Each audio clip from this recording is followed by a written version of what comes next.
ഈശോ മിശിഹായ്ക്ക് സ്തുതിയായിരിക്കട്ടെ. നോമ്പ് വിചാരങ്ങളിലേക്ക് സ്വാഗതം. എന്നാൽ അവസാനം വരെ സഹിച്ചു നിൽക്കുന്നവർ രക്ഷിക്കപ്പെടും. മത്തായിയുടെ സുവിശേഷം 24-ാം അധ്യായം 13-ാം വാക്യം. തിരുവചനം നമ്മെ ഓർമ്മപ്പെടുത്തുന്നത് പോലെ ക്രിസ്തുവിനോട് കൂടിയായിരിക്കുവാൻ, ക്രിസ്തുവിൻ്റെ സ്നേഹത്തിൽ ലയിക്കുവാൻ സഹനങ്ങളെ അതിജീവിക്കണം. വിശുദ്ധനാകാൻ നീ ആഗ്രഹിക്കുന്നുവോ?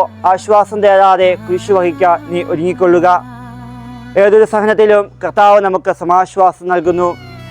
ജീവിതമാകുന്ന കുരിശു വഹിച്ചു നാം തളരുമ്പോൾ നമുക്ക് ക്രൂശിലേക്ക് നോക്കാം.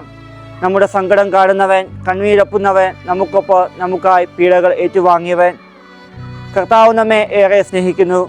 കാൽ തൊഴുത്തു മുതൽ കാൽവരി വരെ കുരിശാകുന്ന സഹനത്തെ അതിജീവിച്ചവൻ.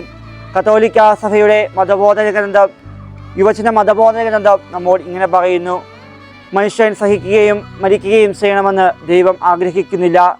മനുഷ്യനെ സംബന്ധിച്ച് ദൈവത്തിൻ്റെ അതിയായ ആഗ്രഹം പറുദീസയാണ്. പ്രിയ സഹോദരങ്ങളെ, ഈ നോമ്പ് കാലഘട്ടങ്ങളിലൂടെ നാം കടന്നു പോകുമ്പോൾ ക്രൂശിതൻ്റെ സ്നേഹത്തിൽ അഭയം പ്രാപിക്കാം. ഒരു പറുദീസ അനുഭവം നമുക്ക് സ്വന്തമാക്കാം. ദൈവം നമ്മെ സമൃദ്ധമായി അനുഗ്രഹിക്കട്ടെ.